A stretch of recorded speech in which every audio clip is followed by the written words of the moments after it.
धावे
भक्ताची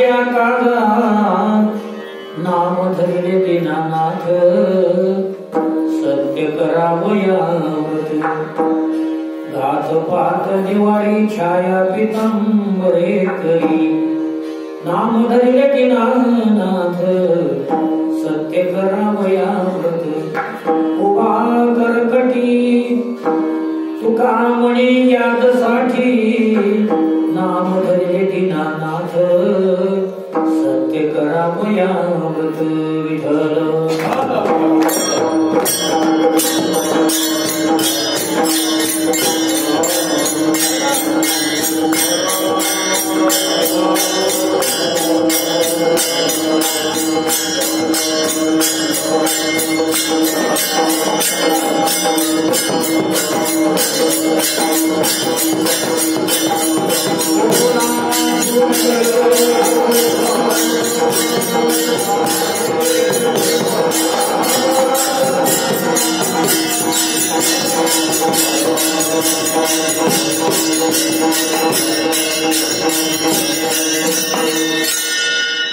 मस्त ज्ञानच्या पायावरी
श्री संत तुकाराम महाराज देवकर अभंगाच्या या माध्यमातून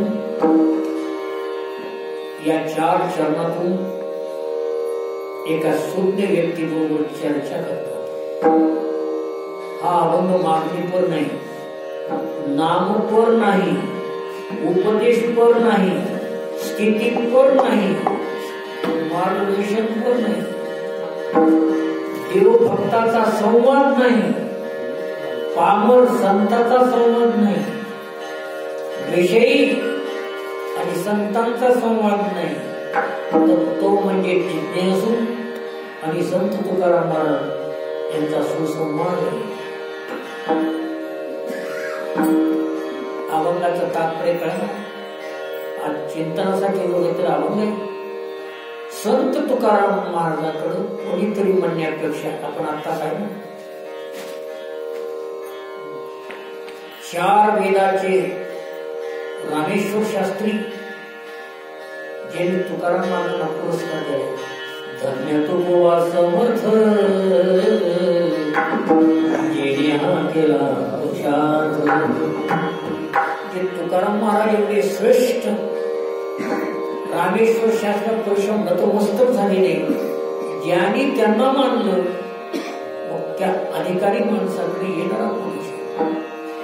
आपण अशी कल्पना करू, ज्याचं खातं ज्याच्याकडे असतं त्याच्याकडे माणूस जाते. बँकेत खाते असते तर बरोबर खाते विचारला तिकडेच जाते माणूस. पोस्ट खाते, तहसील खाते, बँक खाते, सगळे खातेच आहे. ज्याच्या तिकडे संसारिकाकडे संसारिकच माणूस आहे, गप्पा गोष्टी मारायला. पण तुकाराम महाराजांची अशी स्थिती होती, 4 माणसात बसले तरी काही बोलत होते. काही माणसांनी म्हणावं, तुकोबा एवढी माणसं बसलीत, आपण एखादा शब्द बोलत नाही. महाराज बोलायला काही हरकत नाही, पण एखादा शब्द जर आमच्या तोंडातून चूक गेला तर सगळं गावच बोलत, यार आम्ही तर पहिलेच वागलो. महाराजांनी म्हणावं, एक शब्द चुकला आणि एखादा चांगल्या शब्दात म्हणून केलं, चांगल्याच्यात केलं, वा वा आता तुम्ही झालेत, माळ घालावी, परमार्थाला लागावं, नाव कमवावं, कीर्ती पाठीमागं होते. एखादा म्हणते मला कोणीच म्हणलं नाही, हेच महाराज कसा म्हणायला. म्हणजे चांगले जो म्हण,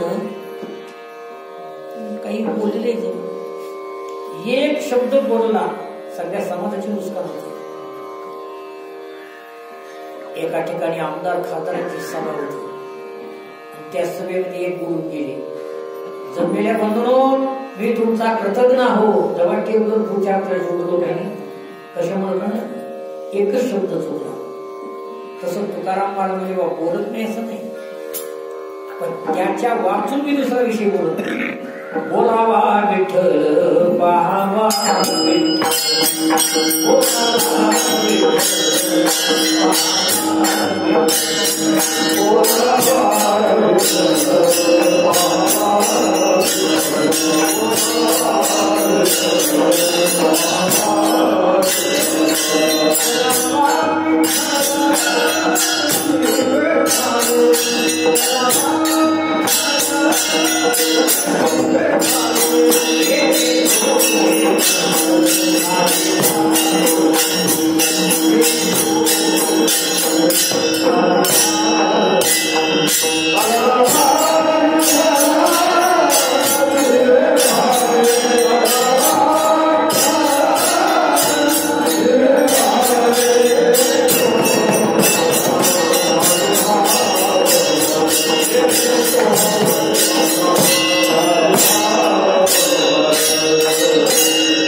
ध्यानाचाच विषय देव आहे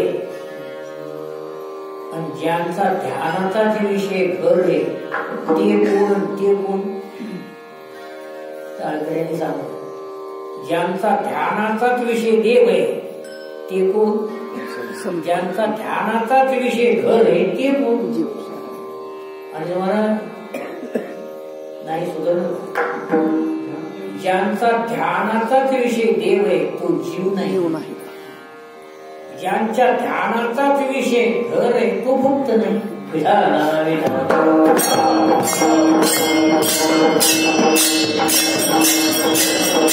तुकाराम महाराजांचा विषयच असा, परमात्मा वाचून नाही, अधिकार संपन्न आहे. रामेश्वर शास्त्रीनं सुद्धा मानलं यांच्याकडे येणार कोण, त्याच नाव आहे जिज्ञासू, अभ्यासू, मुमुक्षू.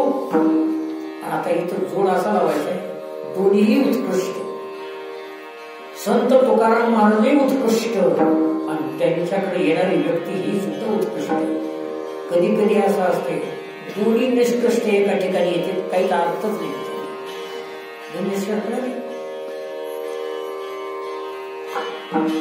दोन्ही निष्ठेचा या अर्थ दोन्ही आज्ञानी मिळते, दोन्ही येणे एका ठिकाणी आले.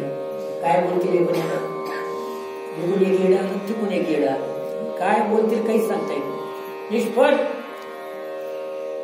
दोन ज्ञानी आले, ज्ञानाची चर्चा होईल. तसे तर योग्य प्रकारचे संत तुकाराम महाराज त्यांच्याकडे येणारही योग्य, याला म्हणतात योग्य, निष्कृष्ट नाही. गीतेमध्ये भगवान कृष्ण उत्कृष्ट आणि अर्जुनही उत्कृष्ट, पण धृतराष्ट्र निष्कृष्ट आणि संजय उत्कृष्ट. इथं योग्य विचारपूस करणारे तुकाराम महाराजांकडे बोलणारे उत्कृष्ट आहे आणि तुकाराम महाराज उत्कृष्ट आहे. पण नेमका विषय काय मांडलाय? मुमुक्षुन त्या साधकाने असा विषय मांडलाय, निर्गुण निराकार असलेलं ब्रह्म साकार रूपाला येऊन भक्तासाठी काय करतो तो बोलित आहे. असा प्रश्न आहे, काय कर्तव्य बोलित आहे, काय करतोय? म्हणजे चर्चा करणारा चांगला. कोणाकडं काय चर्चा करावी काही लोकांना कळत नाही. आमच्याकडे बरेच लोक आहेत सगळे उठले तर विचारतो कुणी म्हणते कुणी कळली काय विचार माहिती आहे. घरात कसा एकमेकाचा मेळच लागला महाराज, काहीतरी सांगा. आता त्यांच्या घरात मेळ आम्हाला काय माहिती, आमचंच काम आलं निरंजन हे विचारतो. घरात काही लोक आहेत आमच्या मशीन चुकून घ्या महाराज. आता मशी आम्हाला माहिती आहे कुठे काय विचारावं ते कळत नाही. संताकडे काय विचारावं हे ज्याला कळत नाही तो निवड अज्ञानी. आणि संताकडे येऊन काय प्रश्न टाकावा याचा विचार करून बोलतोय तो ज्ञानी. विचारायला काही हरकत नाही. झाड होतं समोर आणि एकूण एकाला विचारायचे. कावळे झाडावर बसायले, घारी बसायल्यात, राघू बसायलेत, मुशिका म्हणून झाडावर जात नसते रे.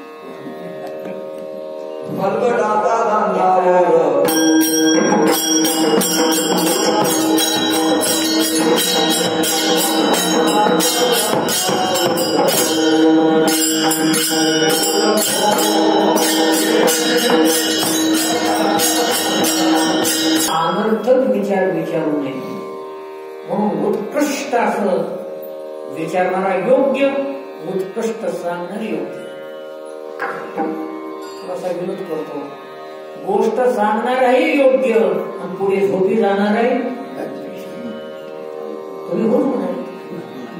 म्हणजे सांगणाराही योग्य पाहिजे, पुढे ऐकणाराही योग्य पाहिजे. गायन करणार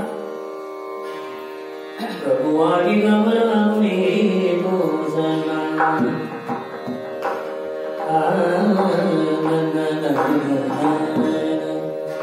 गायन करणारा चांगला पाहिजे आणि पुढे ऐकणारे तिन्ही भयले पाहिजे. तसं करायचे पुढे ऐकणारे भयले म्हणजे एक उत्कृष्ट आहे. ह्याचा निष्कृष्ट कोण ठरणार? पुढे तीन भयले पाहिजे त्यांनी गायन करायचं. त्याच्यात निष्कृष्ट कोण ठरणार? याचा अर्थ असा आहे गायन करायला कोणी काही ऐकायच्यात लायकीचे नाही. हीच निष्कृष्ट ठरला ते तो पहिलीच वाया गेली. इथं तुकाराम महाराज योग्य आणि विचारणारा योग्य भगवंताचं कर्तृत्वाचं वर्णन. म्हणजे इथं चालले मोक्ष आणि तुकाराम महाराज यांच्यात चर्चा. आणि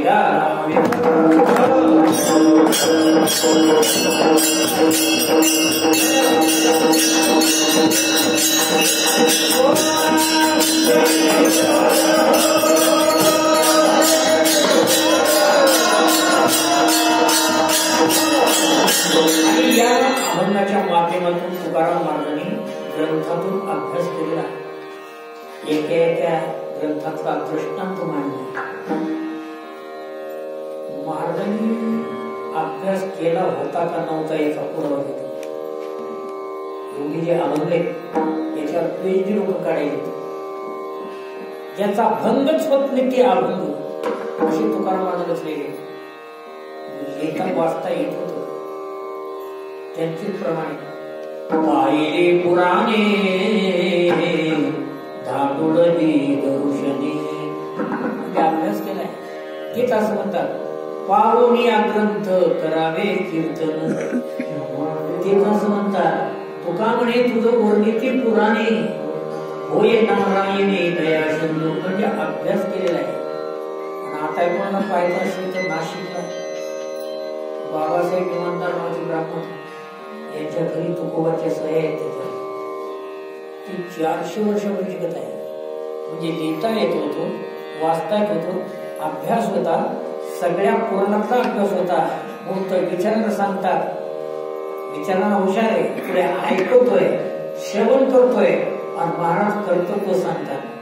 अरे बाबा निर्गुण असतं साकार रूपानं स्वरूपानं काय करते हे अभंगाच्या पासून चढतो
आपल्या नावाची त्याला भेड आहे. प्रत्येक जण आपापल्या नावाप्रमाणे तर मग एखाद्याचं नाव तुकाराम असते ते पत्ती घेऊन माळा नाही नाव तुकाराम, नाव माऊली असते त्या हातात रुपये मिळत नाही नाव राजपाल भागीला महाग नाव राजपाल नाव इथं कसं चाललंय देवाचे नाव आहे पतित पावन भक्त वत्सल दीननाथ आणि या शब्दाची त्याला भिडे आपुल्या नाना त्याला आपल्या नावाची भीड आहे. त्याचा दृष्टांत महाराजांनी असं त्याच्यात दृष्टांत दिला नाही पण त्यांनी अभंग असे रचले की सगळ्या ग्रंथांचा अभ्यास केला. गुरुचरित्रमध्ये भागवतामध्ये अशी एक कथा सुंदर आहे.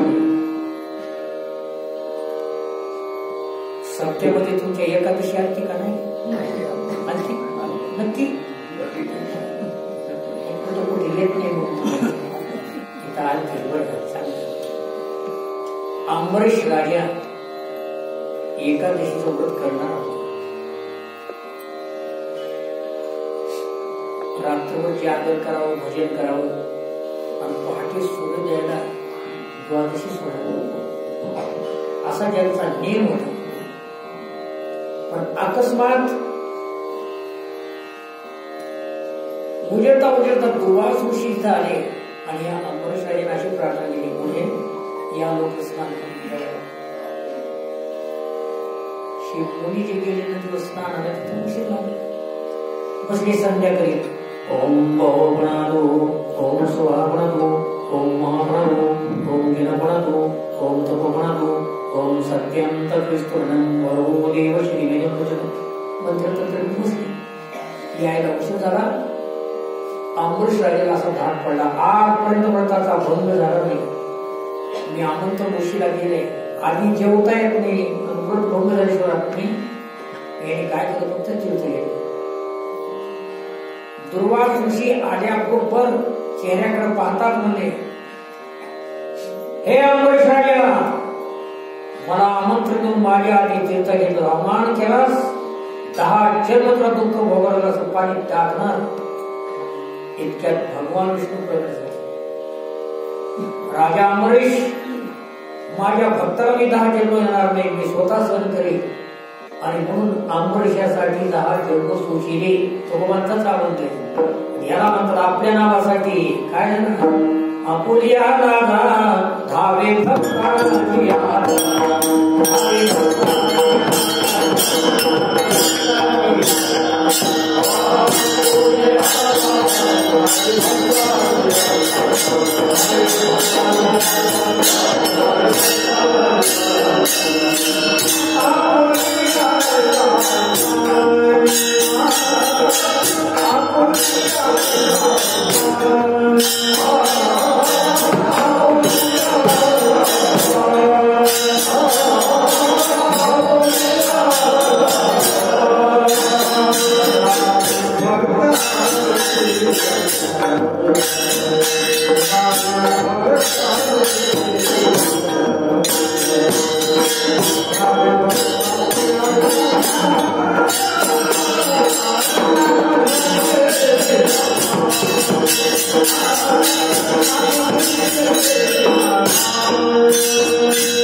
भक्ताच्या कामासाठी, भक्तावर आलेले विघ्न दूर करण्यासाठी, भक्ताचा छळ करीत असते तो छळ दूर करण्यासाठी आपोलिया